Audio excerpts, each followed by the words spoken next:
Too little, too late. This is the sentiment echoed by some humanitarians and officials in the international community towards Europe's newfound critical stance of Israel's war in Gaza in recent weeks. For Palestinians in the Strip, it is far too late and has little to no impact on their daily suffering. As they continue to be bombed, shot, starved, and displaced, the death toll has reached almost 55,000 people, with more than 123,000 others injured in the 19 months of bombardment. And that's how many of them see it. It took more than 55,000 Palestinian lives for the world to start to take some sort of action. But even under scrutiny, Europe's position is seen as a welcome step. In late May, the EU said it was launching a review of its relations with Israel. The move was backed by 17 of 27 European states and could lead to a suspension in whole or in part of the EU-Israel agreement. Meanwhile, in the UK, the government sanctioned several illegal Israeli settlers. It also stopped trade negotiations and summoned the Israeli ambassador. In Parliament, more criticism. Foreign Secretary David Lammy called Israel's aggression in Gaza intolerable and criticized the minimal amount of aid being allowed into the Strip. But the UK was not alone. Countries like Spain and Norway had already been among the few European states openly supporting Palestinians. But the tide only really started to turn when the likes of France and Germany, which was notoriously pro-Israel, suddenly stopped being unwaveringly supportive of the country. Germany's Chancellor questioned the future of arms sales to Israel. President Emmanuel Macron had been rallying global support ahead of a French-Saudi UN conference this month that is expected to push for the recognition of Palestinian statehood. And a few scathing words were exchanged between him and Benjamin Netanyahu, who said France is on an anti-Jewish crusade. But will these measures and this rhetoric be strong enough to end the war and create real policy shifts? This is Beyond the Headlines, and I'm your host, Nada Al-Tahir. In this episode, we question the motives and timing behind this sudden change in tone, and we ask whether or not it will have any real impact. All throughout the war, Germany has stood out as one of the strongest supporters of Israel in Europe. Even at times when it issued condemnations, they were mild at best. But today, like a number of other European states, it's also changing its tone, albeit conservatively. To discuss this, I'm joined by a former German ambassador, Heinrich Kreft. Germany has been one of the strongest supporters of Israel since October 7, 2023.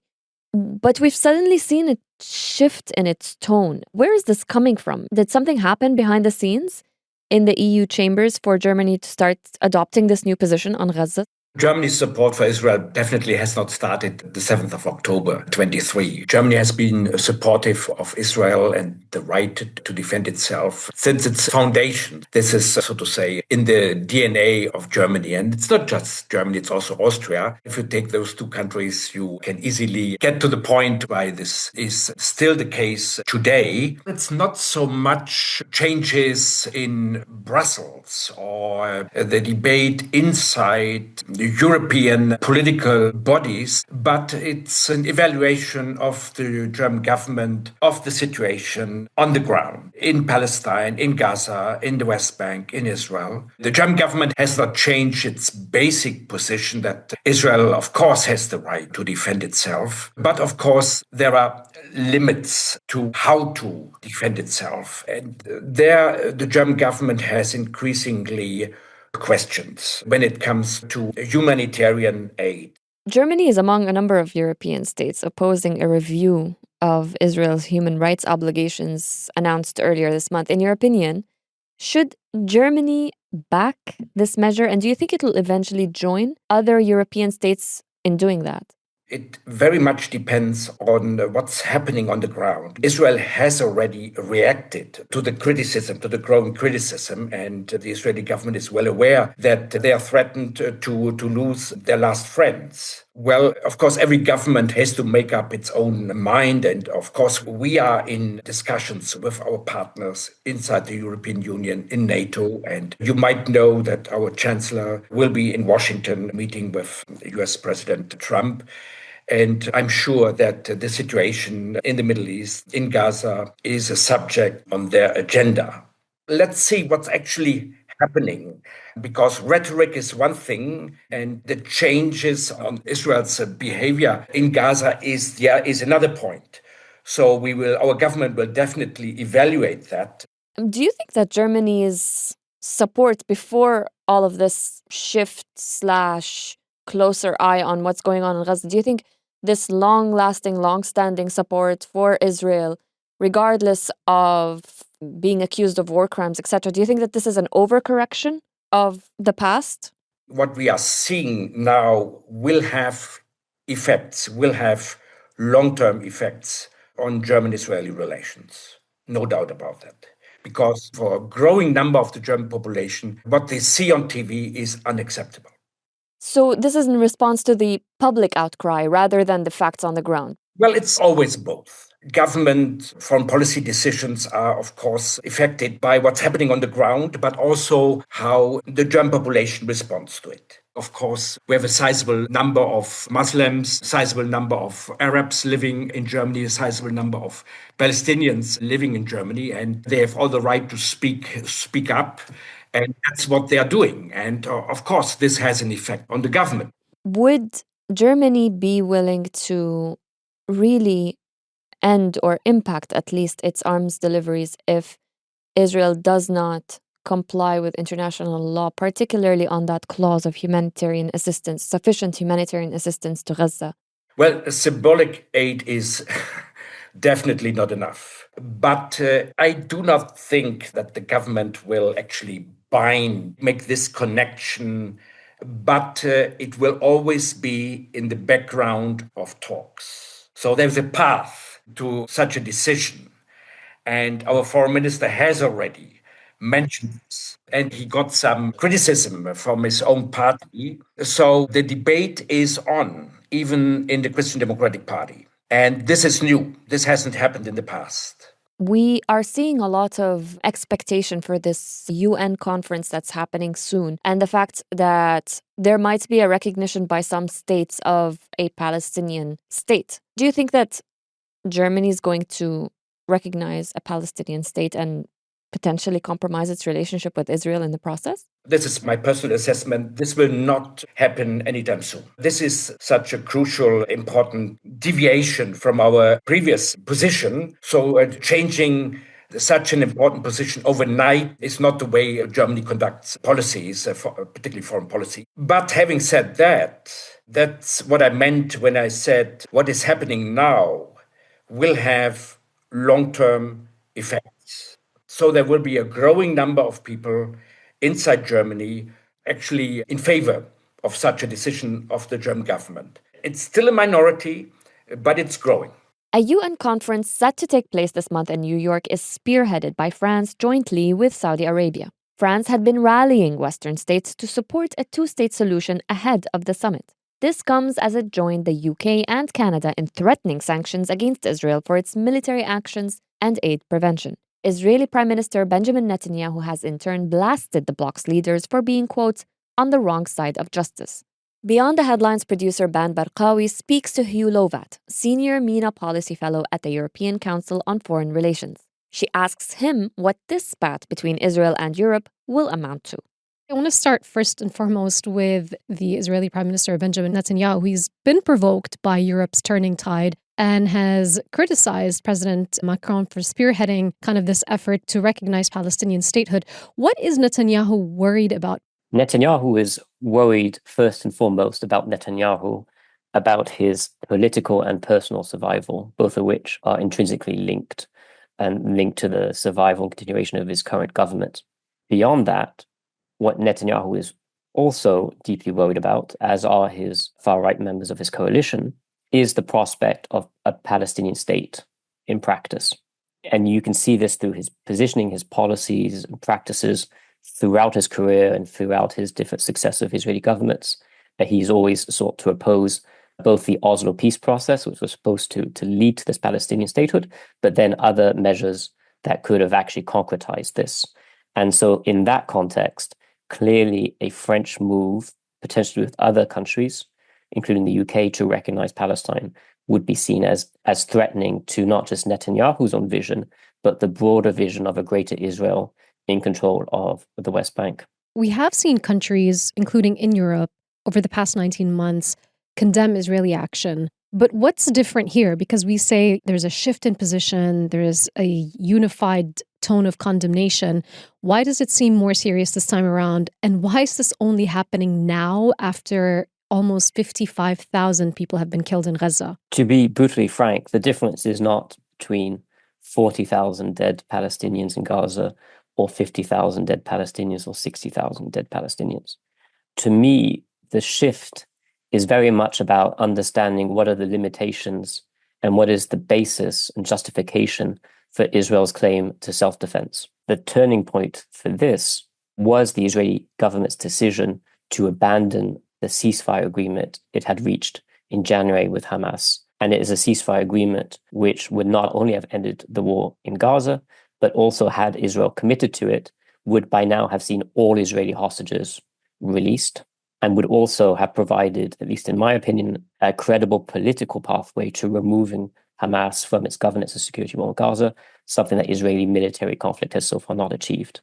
So when the Israeli government decided to resume its war, but actually, let's say, its destruction of Gaza, which is now much more deliberate than it's ever been, I think European governments saw that as unjustified, but also unneeded, because there was a practical, concrete plan to achieve those goals. And then there was also the Israeli decision to impose a blockade of aid deliveries to Gaza. And so I think the open question, despite this now shifting rhetoric that we're talking about, will we actually see concrete action from those actors?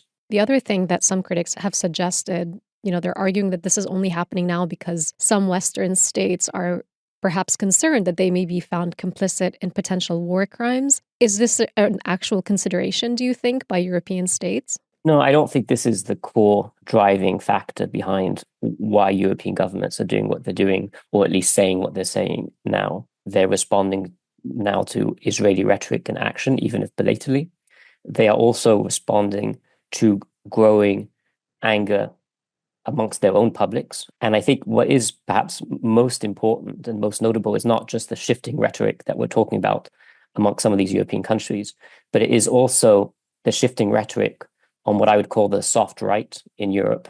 And so we have seen previously strong supporters of Israel now increasingly acknowledge that Israeli actions are unjustified, that Israeli actions are war crimes.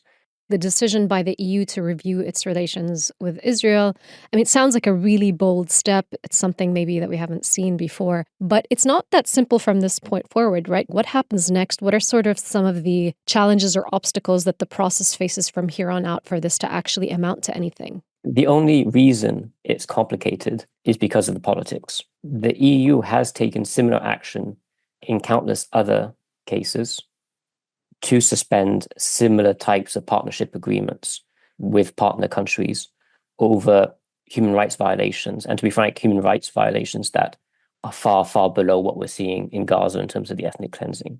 Were this any other country, I would have expected the Commission, the European Commission, to itself have acted. And the Commission could by itself have already proposed to member states to suspend the association agreement. It didn't need to be asked to do that. But because of the politics that's playing out in Europe, and not just in European capitals, but also within the European Commission, where President von der Leyen is much more right-leaning and much more seen as much more supportive of Israel than perhaps some of her previous predecessors, she has certainly been holding back this European Commission process that we would have seen played out in other situations. She's, also opposes any steps to ban settlement products, which are sold in European markets, which again, the Commission could already be moving on, and she has not wanted that to happen.